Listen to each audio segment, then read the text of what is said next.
ሰላም ፍቅር ጤና በያላችሁበት ይብዛ። የአዲስ ፕላስ ዩቲዩብ ቻናል ቤተሰቦች ከዓለም ዙሪያ የተሰባሰቡ ትኩስ ዜናዎችን ልናሰማችሁ ሰዓታችንን ጠብቀን ተገኝተናል። ቻናላችንን ላይክ፣ ሼር፣ ሰብስክራይብ በማድረግ ቤተሰብ ይሁኑን። ሜታ ፌስቡክ በኬንያ ከሚገኘው ሳማ ከተባለ የቴክኖሎጂ ኩባንያ ጋር የነበረውን ውል ማቋረጡን ተከትሎ 1108 ሰራተኞች ከስራ መፈናቀላቸው ተነግሯል። ይህ ውሳኔ የተላለፈው የኩባንያው ሰራተኞች በሜታ ስማርት መነጽሮች የተቀረጹ እጅግ የግል የሆኑ ምስሎችን ማየታቸውን በይፋ ከተናገሩ በኋላ መሆኑ ክርክር አስነስቷል። የሳማ ሰራተኞች በስማርት መነጽሮቹ የተቀረጹ ሰዎች ወሲብ ሲፈጽሙና መጸዳጃ ቤት ውስጥ ያሉባቸውን ምስሎች ጨምሮ ሁሉንም ነገር እናያለን ሲሉ ለስዊድን ጋዜጠኞች ተናግረዋል። በአንድ አጋጣሚ መነጽሩ መኝታ ቤት ውስጥ ተረስቶ አንዲት ሴት ልብሷን ስታወልቅ መቅረጹ ተገልጿል። ሜታ ውሉን ያቋረጠው ሳማ ደረጃዬን አላሟላም በሚል ቢሆንም የሰራተኞች ማህበራት ግን ውሳኔው ሰራተኞቹ ሚስጥር በማውጣታቸው እንደ ቅጣት የተወሰደ ነው ሲሉ ይከሳሉ። ሜታ የሰው ልጆች ቪዲዮዎችን የሚመለከቱ አርቲፊሻል ኢንተለጀንስን ለማሰልጠን እንደሆነና ይህም በተጠቃሚዎች ፍቃድ የሚከወን የተለመደ አሰራር መሆኑን ገልጿል። በዩናይትድ ኪንግደምና በኬንያ የሚገኙ የመረጃ ጥበቃ ተቆጣጣሪዎች በጉዳዩ ላይ ምርመራ መጀመራቸው ተገልጿል። ወደ ሌላኛው ዜና ስናልፍ የቻይና ባለስልጣናት ለደህንነት ስጋት በሚል በዋና ከተማዋ ቤጂንግ የድሮን ሽያጭንና አጠቃቀምን የሚገድብ አዲስ መመሪያ ወጡ።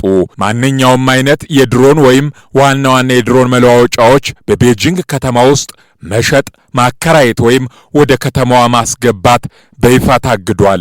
ማንኛውም የድሮን ባለቤት መሳሪያውን በፖሊስ ጣቢያ ማስመዝገብ ግዴታ ይሆንበታል።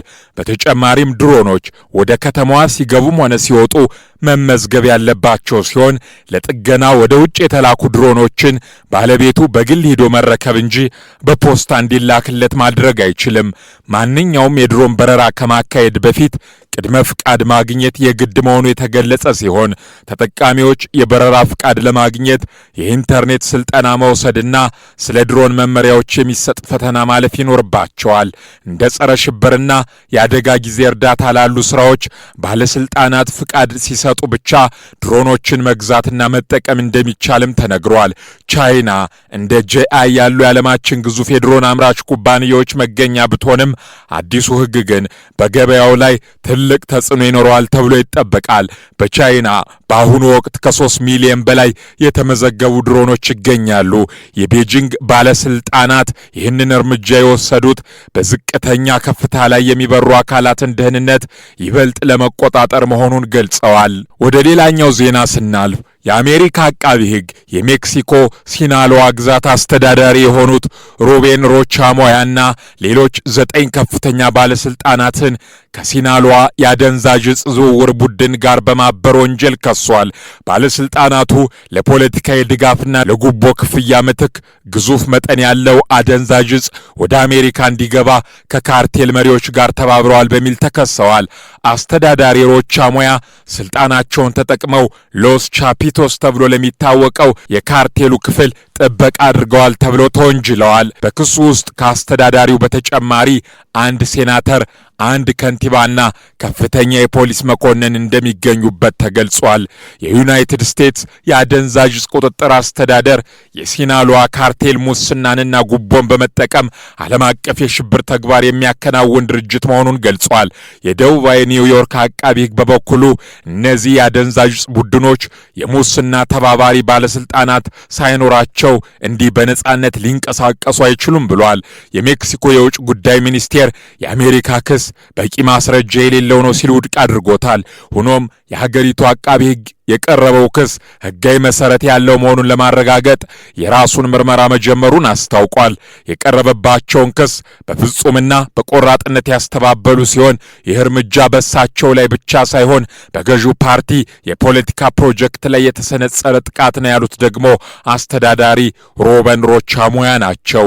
ይህ ክስ በአሁኑ ወቅት ስልጣን ላይ በሚገኘው የሜክሲኮ ግዛት አስተዳዳሪ ላይ የቀረበ ብርቅዬ ክስተት መሆኑ ተገልጿል። ይህም በፕሬዝዳንት ክላውዲያ ሼይንባም አስተዳደር ላይ ትልቅ ራስ ምታት የፈጠረ መሆኑ ተነግሯል። በትራምፕ አስተዳደር በሜክሲኮ የአደንዛዥ ካርቴሎችና ሙስና ላይ የጀመረው ጠንካራ ዘመቻ አካል ተደርጎም ተወስዷል።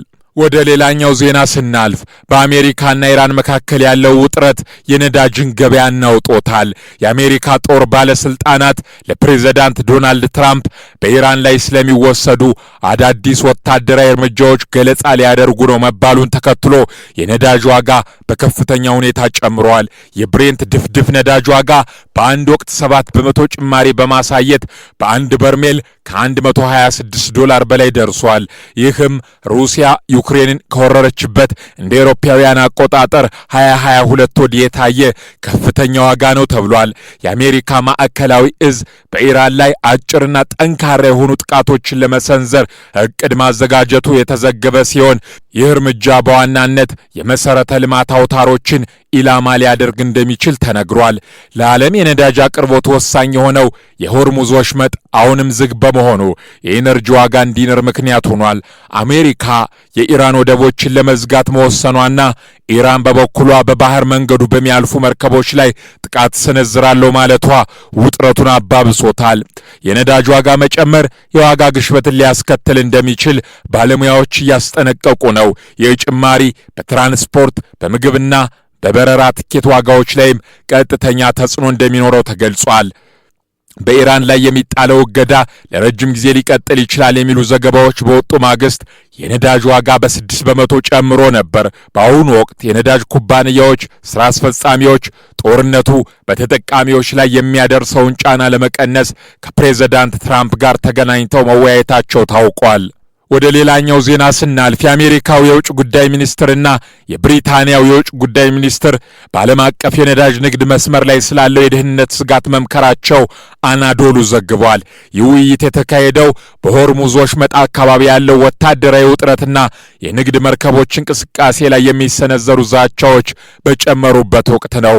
ሁለቱ ሚኒስትሮች በወሽመጡ ውስጥ የሚያልፉ የንግድ መርከቦች ያለምንም እንቅፋትና ስጋት መንቀሳቀስ እንዳለባቸው አጽንኦት ሰጥተዋል።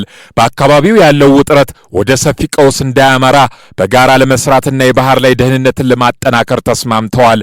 በባህር ወሽመጡ ላይ የሚሰነዘሩ ዛቻዎችን ለመቀነስና ዓለም አቀፍ የንግድ መስመሮች ክፍት ለማድረግ ከሌሎች አጋር ሀገራት ጋር ተቀናጅቶ ስለመስራትም መክረዋል።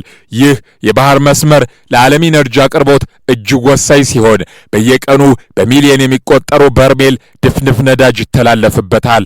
በአሁኑ ወቅት በአሜሪካና በኢራን መካከል ያለው ፍጥጫ በነዳጅ ዋጋ ላይ ከፍተኛ ጭማሪ እያሳየ ባለበት ወቅት የሁለቱ ሀያላን ሀገራት ውይይት ለገበያው መረጋጋት ትልቅ ሚና እንዳለው ተገልጿል። ከዚሁ ጋር ተያይዞ የተዘገበው በአሜሪካና በኢራን መካከል ያለው የቃላት ጦርነት ተባብሶ በቀጠለበት በዚህ ወቅት ፕሬዝዳንት ዶናልድ ትራምፕ በኢራን ላይ አዲስና ጠንካራ ወታደራዊ ጥቃት እንደሚሰነዝሩ ተገምቷል። ጦርነቱ በዓለም አቀፍ ደረጃ ከፍተኛ ኢኮኖሚ ቀውስ እያስከተለ ሲሆን በተለይም በነዳጅ አቅርቦት ላይ በደረሰው መስተጓጎል ምክንያት የነዳጅ ዋጋ በከፍተኛ ሁኔታ እንዲንር አድርጓል። ትራምፕ በኢራን ላይ የሚያደርጉትን ወታደራዊ ጫና ለመጨመር የፈለጉት ኢራን በሆርሙዝ የባህር ወሽመጥ ላይ የጣለችውን የእንቅስቃሴ ገደብ እንድታነሳ ለማስገደድ እንደሆነ ይነገራል። ይህ ወታደራዊ ውጥረት በዓለም አቀፍ ገበያ ላይ የነዳጅ ዋጋ ባለፉት 4 ዓመታት ታይቶ የማይታወቅ ጭማሪ እንዲያሳይ ያደረገ ሲሆን ይህም በበርካታ ሀገራት የኑሮ ውድነትን እያባባሰው ይገኛል። ኢራን በበኩሏ የአሜሪካን ማዕቀብና ወታደራዊ ዛቻ እንደማትቀበልና የአጸፋ እርምጃ እንደምትወስድ በድጋሚ አስታውቃለች። አሁን በተሰሙ መረጃዎች በአሜሪካና በኢራን መካከል ያለው ወታደራዊና ዲፕሎማሲያዊ ፍጥጫ አዲስና አስገራሚ ምዕራፍ ላይ መድረሱ ተሰምቷል። ፕሬዝዳንት ዶናልድ ትራምፕ በሰጡት መግለጫ የኢራን መንግስት በቀጥታ ለዋይት ሃውስ መልእክት መላኩንና ሀገሪቱ በከፍተኛ የውስጥ ቀውስ ምክንያት በመፈራረስ ላይ ይገኛለሁ ስትል ሁኔታውን መግለጿ ይፋ አድርገዋል። እንደ ፕሬዝዳንት ትራምፕ ገለጻ ኢራን ይህንን ምስጢራዊ ግንኙነት ለማድረግ የተገደደችው በአሜሪካ የባህር ኃይል የተጣለባት ጥብቅ እገዳና ወታደራዊ ጫና የአገሪቱን ኢኮኖሚ ሽባ በማድረጉ ነው። አገሪቱ በአሁኑ ወቅት ከቁጥጥር ውጭ የሆነ የኑሮ ውድነት፣ የፖለቲካ አለመረጋጋትና ማህበራዊ ቀውስ ውስጥ እንደምትገኝና ይህም የነባሩን ስርዓት ህሉና አደጋ ላይ እንደጣለው ተጠቁሟል። ትራምፕ ይህንን መረጃ በይፋ መናገራቸው በኢራን ላይ የሚደረገው የስነ ልቦና ጦርነት አካል እንደሆነ ቢታመንም በሀገሪቱ ውስጥ ያለው ተጨባጭ ሁኔታ ግን ለኢራን መንግስት እጅግ አስቸጋሪ የሆነ መምጣቱን የዓለም አቀፍ ጉዳይ ተንታኞች እየገለጹ ይገኛሉ። የኢራን ባለስልጣናት ይህንን የትራምፕን መግለጫ በይፋ ለማስተባበል ጥረት ቢያደርጉም በሀገሪቱ ውስጥ ያለው የነዳጅ ሽያጭ መቋረጥና የገንዘብ ዋጋ ማሽቆልቆል ለቀውሱ ትልቅ ማረጋገጫ ተደርጎ ተወስዷል። ይህ መረጃ ይፋ መደረጉን ተከትሎ ኢራን በአሜሪካ የሚቀርቡላትን ቅድመ ሁኔታዎች ተቀብላ ወደ ድርድር ጠረጴዛ ልትመጣ ትችላለች የሚል ግምት በሰፊው እያገኘ መጥቷል። ትራምፕ በበኩላቸው ኢራን ዩራኒየም የመበልጸግ ስራዋን ካላቆመችና የባህር ላይ እገዳውን የሚጥስ ድርጊት ካልተገታ ጫናው ተጠናክሮ እንደሚቀጥል በድጋሚ አስታውቀዋል። የተከበራችሁ ቤተሰቦቻችን ለዛሬ ያዘጋጀንላችሁ ዓለም አቀፍ ዜናዎች የተከታተላችኋቸውን ይመስላሉ። ቻናላችንን ላይክ፣ ሼር፣ ሰብስክራይብ በማድረግ ቤተሰብ ይሁኑን።